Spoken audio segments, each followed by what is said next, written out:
Bonjour à toutes et à tous, je vous souhaite la bienvenue dans ce nouvel épisode de mon podcast Harmonie. Le dharma et le karma sont des concepts interconnectés qui nous permettent de comprendre les lois universelles de cause à effet et d'explorer le sens de notre existence. Le dharma, trouver son destin dans l'univers. Le dharma est un concept clé dans les traditions hindouistes et bouddhistes. Il représente l'ordre naturel des choses et notre place dans l'univers. Le mot dharma dérive du sanskrit, peut être traduit de différentes manières, y compris comme la loi universelle, le devoir, essence, but ou voie. Il englobe un ensemble de principes qui guident notre conduite et notre interaction avec le monde qui nous entoure. Trouver son dharma personnel est une quête essentielle dans la vie. Cela implique de découvrir notre véritable but, notre mission de vie, et d'aligner nos actions avec notre nature profonde. Le dharma nous invite à vivre de manière authentique, en accord avec nos valeurs et en harmonie avec les autres et avec l'environnement. Alors comment pouvons-nous trouver notre dharma personnel ? Cela commence par une profonde introspection et une observation de soi. Nous devons prendre le temps de nous connaître réellement, d'explorer nos passions, nos talents et nos aspirations les plus profondes. Il est important de se connecter à notre intuition intérieure et d'écouter les signes et les messages que l'univers nous envoie.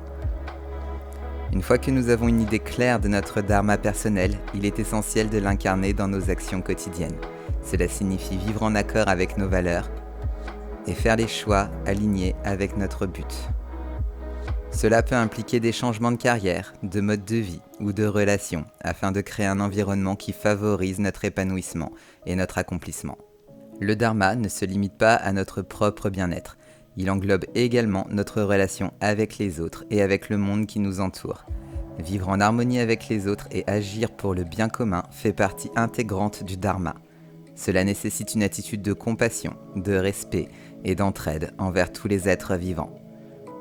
En contribuant positivement à la société et en servant les autres, nous nous alignons avec notre dharma et créons un impact significatif dans le monde. Dans la tradition spirituelle, le dharma est souvent lié à la notion de svadharma, qui se réfère au devoir unique de chaque individu dans la société.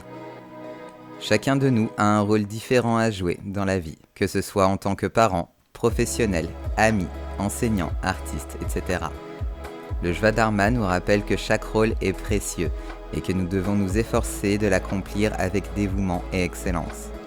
Vivre en accord avec notre dharma apporte une profonde satisfaction et un sentiment de plénitude. Cela nous permet de ressentir un alignement profond avec notre être intérieur et avec l'univers tout entier. Lorsque nous vivons notre dharma, nous sommes en harmonie avec le flux naturel de l'univers et nous ressentons un profond sentiment de paix et de joie. Il est important de noter que le dharma n'est pas une destination finale, mais plutôt un voyage constant d'exploration et de croissance. Notre dharma peut évoluer au fil du temps, à mesure que nous acquérons de nouvelles expériences et que notre conscience s'élargit. Il est donc essentiel de rester ouvert et réceptif aux changements qui se présentent à nous, tout en restant fidèle à nos valeurs et à notre chemin de vie. Le dharma est un concept puissant qui nous invite à découvrir notre véritable but dans l'existence et à vivre en accord avec notre nature profonde. Trouver votre dharma personnel nécessite une profonde introspection, une écoute attentive de notre intuition et une mise en action alignée de nos valeurs. En vivant notre dharma, nous contribuons au bien-être collectif et nous expérimentons une vie épanouissante et en harmonie avec l'univers. Le karma est la conséquence de nos actions. Le karma est un concept fondamental dans les traditions spirituelles indiennes, notamment dans l'hindouisme et le bouddhisme. Il représente la loi de cause à effet et explique comment nos actions, intentions et pensées influencent notre destinée et notre expérience de vie. Le mot karma signifie littéralement action ou faire en sanskrit.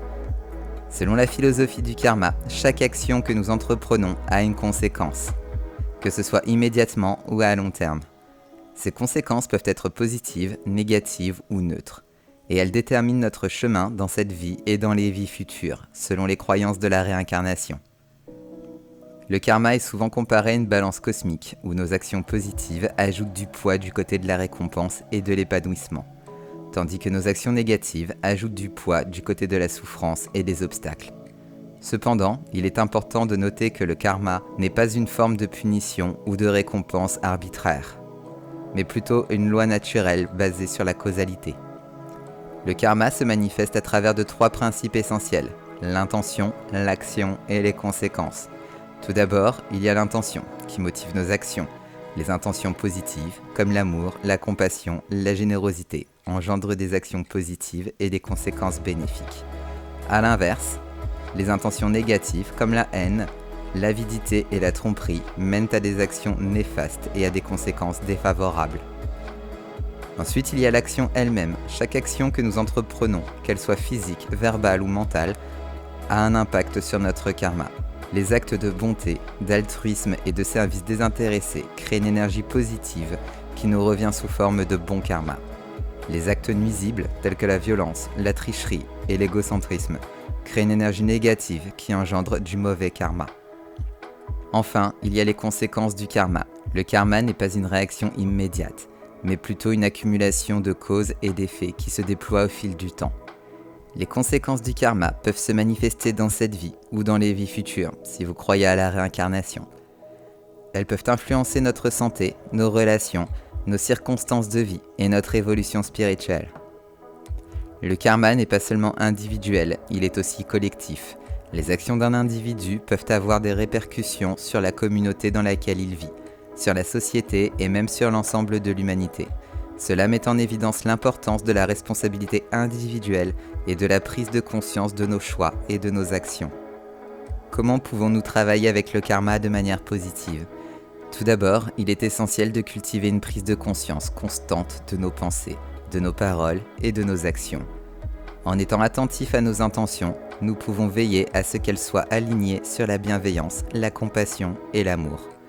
Ensuite, il est important de prendre des actions justes et bienveillantes en évitant de nuire aux autres ou à nous-mêmes. La pratique de la méditation et de la pleine conscience peut nous aider à développer cette prise de conscience et à cultiver des intentions positives.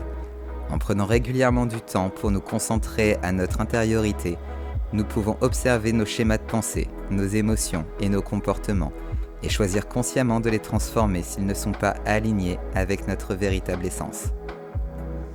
Il est également important de cultiver la gratitude et la compassion envers les autres, reconnaître et apprécier les bénédictions de notre vie et exprimer la compassion envers ceux qui souffrent peut contribuer à créer un cercle vertueux de bon karma.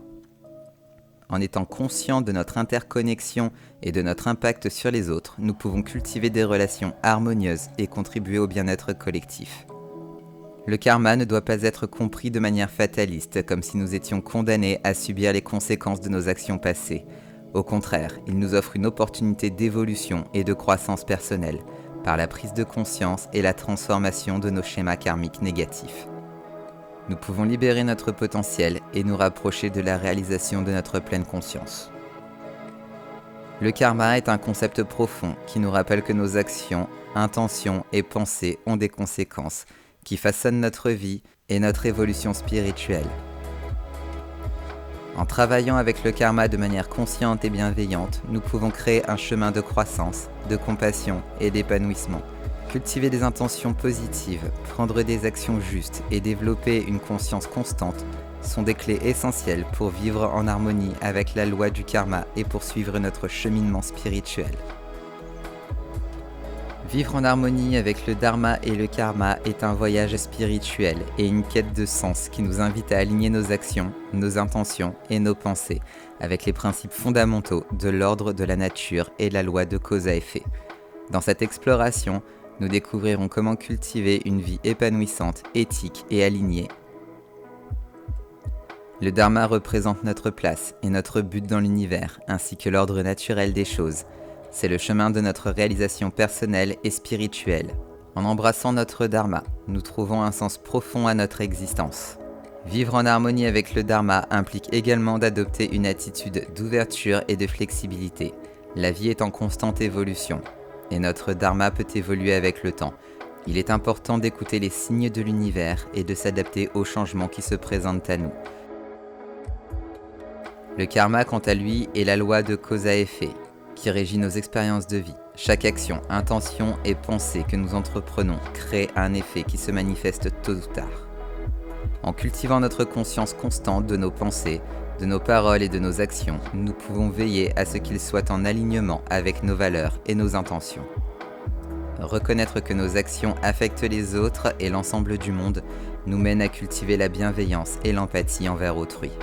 Le respect de l'environnement est un autre aspect important de la vie en harmonie avec le dharma et du karma. Nos actions envers la nature ont des répercussions sur notre propre bien-être, ainsi que sur celui des générations futures. En adoptant un mode de vie respectueux de l'environnement, en prenant soin de la terre et de ses ressources, nous contribuons à créer un équilibre écologique et à préserver l'harmonie de l'univers. En cultivant la conscience, la compassion et le respect de l'environnement, nous pouvons créer un chemin de croissance personnelle, d'épanouissement spirituel et de contribution positive au monde qui nous entoure. Merci beaucoup pour votre écoute et on se retrouve très bientôt dans un nouvel épisode de mon podcast Harmonie.